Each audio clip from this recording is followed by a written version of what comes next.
जोङो खौसेथि बर' सुबुं आफाद जानानै नैबे समाव बर'नि युथ फोर्स जि युथ स्टुडेन्ट फोर्स बे फोर्सखौ गावस्रा गावस्रि जानानै थानायखौ जोङो लुगैयाखै।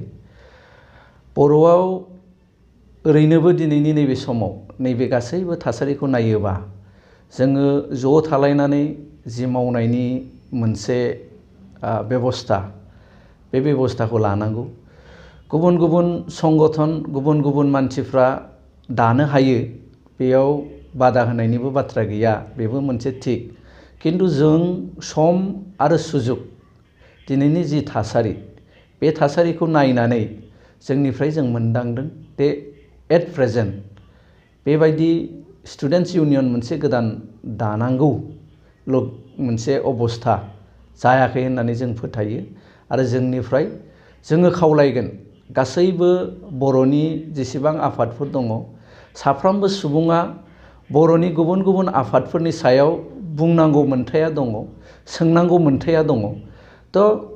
गावनि बुंनांगौखौ बा गावनि सोंनांगौखौ मोनसे सावरायलायनायनि गेजेरजों बुंलायलायनायनि गेजेरजों मोनसे राइट डाइरेक्सनाव लांनानै बर'नि थाखाय खौसेयै थानानै खामानि मावनांगौ नैबे बाथ्राखौसो जोङो बुंनो लुगैयो। आरो बे समाव जिहेतु जोङो खनसे नङा खननै बर' फरायसा आफादखौ टारगेट खालामनानै बेबायदि आफाद दानाय सोमजिनो नागिरबाय थादों। बेयाव बर' फरायसा आफादनि माबा मोनसे दुर्बल दं नामा? थोंजोङै आङो बेबायदि होननानै सानाखै। आङो एसे आगोलावबो बुंखादों जे साफ्रोमबो बर'हानो जिहेतु बर' फरायसा आफादानो जा बा बर'नि गुबुन गुबुन आफादफोर, बे आफादफोरनि मावनाय दांनायनि सायाव गाव गावबागाव बुंनोनि मोन्थाय, बे मोन्थाया दङ। जिहेतु गुबुनफ्रा बुङोबा बे बुंनायखौ खोनासंनानै बिथांमोनहा मा लुगैदों बेखौ सावरायलायनायनि मोनसे बिथा खालामनांगौबो गासैबो आफादफ्रा थायो। बेनिखायनो जोंनिफ्राय जोङो थोंजोङै बुंनो लुगैदों, जुदि माबाफोर दंमारथारोबा जोङो सावरायलायनायनि टेबोलाव फैनांगौ। आरो गासैबो आफादफ्राबो जुदि आफादफोरखौ सोरबाया टारगेट खालामनानै बुंदोंब्ला मा बुंनो नागिरदों बे बाथ्राफोरखौ लानानै गुवारै सावरायलायनाय मोनसे प्लेटफर्मनि गेजेरजों राइट डाइरेक्सनाव जों थांनांगौ। आरो बे समाव जिहेतु जोंनि गोथार बर' फरायसा आफाद बे बिथांनि माखासे दैदेनगिरि बिथांमोननि जिथु आफाद गोदान दानायाव गाज्रि रोखोमै गुलाय सिलाय खालामदों, बेयो बेसेबां गनाय जायो? आङो दहायबो मावनो नागिरदों। बिनिखायनो राजनैतिक दोलोफ्राव थानाय बर'नि दैदेनगिरिफ्राबो मोनसे मोजां राजनिति खालामनायनि गेजेरजों मोजां आबहावा दालांनो नाजानांसिगौ होननानै जों खौसेथि बर' सुबुं आफादनिफ्राय खावलायनो लुगैयो। जोबथारनायाव जिहेतु जोंनि बर'नि गेजेराव गोबां गावस्रा गावस्रि जानो नागिरदों आरो राजनिति भाबै गोबां जोंहा खैसाराव गोलैनानै दं, बेफोरखौ नोजोर होनानै खौसेथि बर' सुबुं आफादा बेबारनिफ्राय माबायदि हाबा मावलांगोन थांखि लादों? जोङो जोंनिफ्राय मोनसे एक नम्बर बाथ्राया जागोन जोङो ज' खालामनाय। गासैबो बर'नि जेसेबां दल संगठन बर'नि माहारियारि आफादफोर, बे आफादफोरखौ ज' रायलायलायनायनि गेजेरजों ज' मोनसे जालायनायनि गेजेरजों जोङो रायलायलायनायनि गेजेरजों बर'नि थाखाय खामानि मावनाय, बेनो एक नम्बर थांखि जागोन। जोङो सान्थि भाबै खामानि मावनांगोन।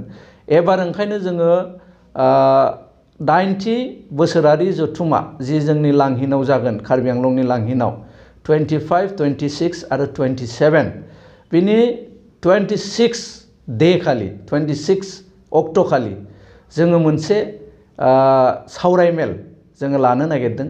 बर'नि गासैबो माहारियारि आफादफोरनि दैदेनगिरि बिथांमोनखौ जोङो हांख्रायगोन। जोङो इतिमध्य प्रग्रामा जोंना ओंखारबाय। गाबोन समफोरनिफ्राय जोङो गासैबो अराजनैतिक जि बर'नि आफादफोर दङ, बे आफादफोरखौ लेंनानै रायलायलायनायनि गेजेरजों मोनसे रिजलिउसन एडप्ट खालामनानै बे रोखोमै खामानि मावलांनो थाखाय जोङो खौसेथि बर' सुबुं आफादा थाम थिम जों खालामबाय थादों।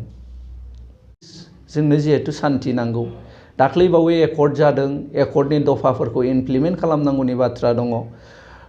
गासैबो बेसादखौ नायनानै जेखि आफादानो जाया मानो, आं सान्दों नैबे समाव जोङो बेबायदि दाङाबाजि बा दावराव दावसि खालामनाया बानजानाय नङा। जिहेतु जों दाख्लै एकर्ड खालामदों, एकर्ड इमप्लिमेन्ट खालामनांगौ गोबां दफाफोर जोंहा दाबो दङ। बैफोरखौ इमप्लिमेन्ट खालामनो थांनायाव जोङो आलदा आलदा गावस्रा गावस्रि थाङोबा खिन्थु जोङो जोंनि एकर्डनि जि मोनथायफोर जों मोननांगौ एकर्डनिफ्राय बेफोरखौ मोननायनिफ्राय जोङो गोजानाव थानांगोन।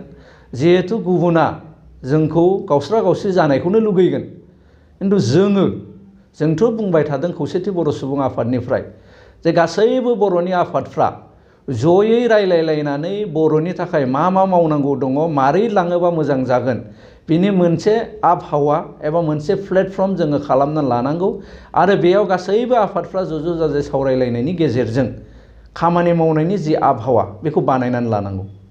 आरो बे समाव जिहेतु जोङो बिटिसि दानि बिटिआर बेखौ लानानै गासै बुहुमाव जेसेबां बर'फोर दं बेखौ लानानै जों गोग्गायो। नाथाय बिटिसिनि सिङाव बा बिटिआरनि सिङाव बेबायदि दावराव दावसि जायोब्ला जोंनि गुबुना जोंखौ नेवसिनायाव गोबां आग बारायगोन। बे समाव जोङो बेखौ खोब मोजाङै सिन्था खालामनांगोन। दहाय आगोलावबो जोङो बे बाथ्राफोरखौनो लानानै सावरायदों। जिहेतु बिटिसि एबा दानि बिटिआर बे जोंनि बर'नि उथुमाय, जे बर'नि मोनसे बिथा, बे बिथाखौनो लानानै बुहुमनि गासैबो बर'फ्रा गोग्गायो एबा बेखौनो रल मडेल हिसाबै लानानै गुबुन गुबुन हादोराव थानाय हादोरसाफोराव थानाय गासैबो बर'फ्रा सोलिनो नाजायो। बेनिखायनो जोङो लुगैदों जे बिटिआर एबा बिटिसि बे ओनसोला मोनसे मडेल जानांगौ। थ' बिटिआर आरो बिटिसिआव दला दलि जानानै राजनितिकनि माखासे दहाय होलायनानै जुदि बाथ्राखौ बुंलायलायबाय थायोब्ला बे थिग जानाय नङा।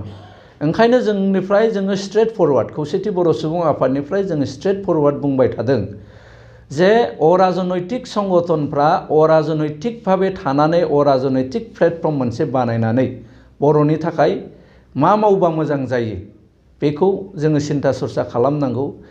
जाय बिथांमोनहा राजनिति खालामदों, बर'नि जाय दैदेनगिरि बिथांमोनहा राजनैतिक हान्जाफ्राव दङ,